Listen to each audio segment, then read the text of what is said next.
Alors c'était sur CNews. Je suis invité assez régulièrement. Bon, je me suis laissé mordre volontairement.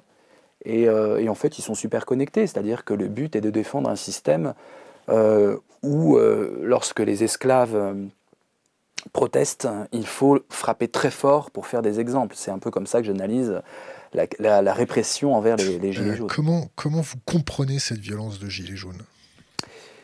En fait, c'est pas un ras-le-bol, c'est une mutinerie. Jacquerie. C'est une mutinerie. Moi, je vois dans l'ambiance un peu pirate. Et dans l'ambiance très codée de la marine, on va dire. Pas pirate, mais de la marine. Et c'est une mutinerie, et une mutinerie, c'est contagieux par essence. C'est hyper contagieux. Il suffit qu'il y en ait un qui dit « j'ai plus peur » pour qu'il y en ait plein qui disent « je n'ai plus peur ». Et on le voit d'ailleurs dans toutes les sorties de dictature. Tout d'un coup, quand la peur tombe, ça va très vite. Et c'est ce qui doit, en tout cas moi, c'est ce qui garde mon espoir intact. C'est-à-dire que je sais que ça va très vite. Pendant la résistance contre l'occupation nazie, il y a eu des journaux de résistance. Dans les années 40, en 1940, 41, 42, jusqu'en 42, les journaux préconisaient une résistance en termes de lifestyle, de mode de vie. Résister, c'était l'élégance des Parisiennes qui étaient tellement belles qu'elles résistaient à l'occupant nazi, déboussolées par leur beauté. Résister, c'était de la spiritualité, du New Age. Et en 43, tout d'un coup, dans ces journaux-là, il était question de quelque chose de beaucoup plus punchy. Et il y a eu une recrudescence d'assassinats et de sabotages. Qu'est-ce qui s'est passé? En 1943, les nazis ont cessé d'être perçus comme étant invincibles. Et c'est allé très très vite. Et on le voit avec Ben Ali en Tunisie, on le voit partout.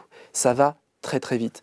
Et donc, les Gilets jaunes, c'est ça. C'est-à-dire que grâce aux réseaux sociaux, grâce à cette intelligence connective, on va en parler parce que pour moi, c'est vraiment l'immense nouveauté, qui n'est pas une intelligence collective. D'ailleurs, collectivement, ils ne sont pas encore spécialement intelligents sur le terrain. C'est normal, ils ne sont pas formés pour être intelligents sur le terrain. Ils essayent de se former. Et l'intelligence individuelle, chacun y va de sa théorie, de son opinion et de son vécu. Mais ce qui est fort, c'est qu'il y a une intelligence connective supérieure à l'intelligence collective et à l'intelligence individuelle. Dans le connectif, il y a l'idée qu'on est connecté à travers des écrans, mais on n'est pas dans le toi et moi charnel. Et en fait, c'est fondamental pour la pensée de ne plus être dans le toi et moi charnel. Dans le toi et moi charnel, lorsqu'on est ensemble et qu'on brainstorm autour d'une table, le sexe de la personne est important. La couleur des yeux de la personne est important. Le statut de la personne est important. Les tics non-verbaux de la personne sont importants. Dans le connectif, tout ça, ça n'a aucune importance. Et une gamine de 17 ans, si elle a des arguments, peut avoir plus de poids qu'un professeur d'université. Et donc cette intelligence connective, et les jeunes de 15 ans sont complètement là-dedans, c'est vraiment une nouvelle donne anthropologique pour moi. C'est vraiment une nouvelle façon de penser et d'être performant, c'est une performance nouvelle. Et donc les Gilets jaunes expérimentent ça. Ils expérimentent une désobéissance civile qui ne se positionne pas comme telle, par rapport à un système, on va dire, d'exploitation. Voilà. Et ils refusent la subordination sociale. Alors, ils n'ont pas encore, à mon avis, je les suis beaucoup et je veux même les éditer certains, donc je suis en dialogue avec pas mal, ils n'ont pas encore cette conscience claire que le système à attaquer est un système hyper connecté et hyper capitaliste. Ça commence à venir. Ce que je vois comme une immense nouveauté de la part des Gilets jaunes, c'est que on dit oh, ils se radicalisent, il y a l'extrême droite qui est là, etc. En fait, je crois qu'ils se délepénisent pour ceux qui étaient lepénisés. Je crois que se confronter avec le peuple à travers l'intelligence connective va augmenter la tolérance. Donc j'ai une lecture complètement différente de cette idée de radicalisation dans l'extrême droite. Je crois au contraire que ça va délepéniser le débat et que du coup c'est très dangereux parce que ça va être très dur à diviser et le pouvoir en place veut diviser. Alors ils font l'erreur, bon, on a un gouvernement tactiquement complètement fou furieux. J'ai vraiment l'impression que la police n'a pas de personne à leur tête. On a l'impression d'un truc complètement en roue libre.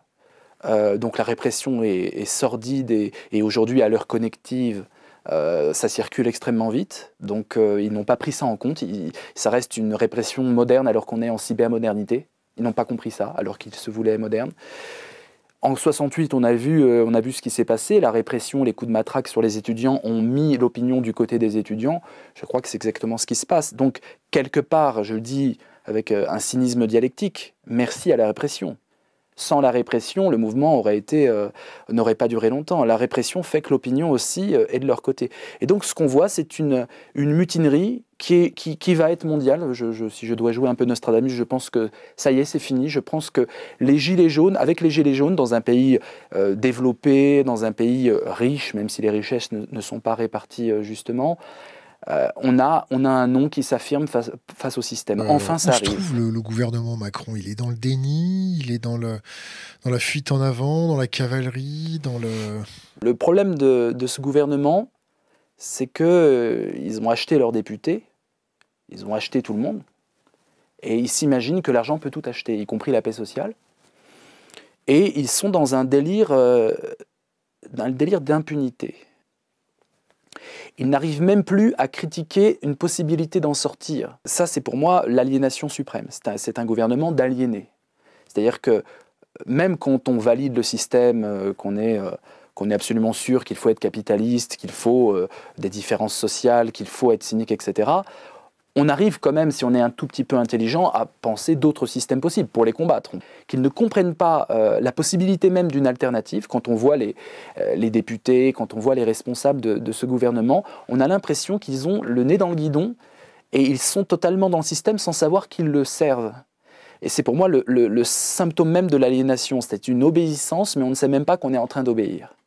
Mais je pense que, comme pour lui, ce système est la vérité incarnée, qu'elle n'arrive même pas à penser un au-delà du système, du coup, il est arrogant parce qu'il dit « mais que voulez-vous ? Il n'y a que ce système, il faut bien qu'on s'arrange ». Et son obsession de gestion, c'est parce qu'il n'a pas pensé la possibilité d'alternative.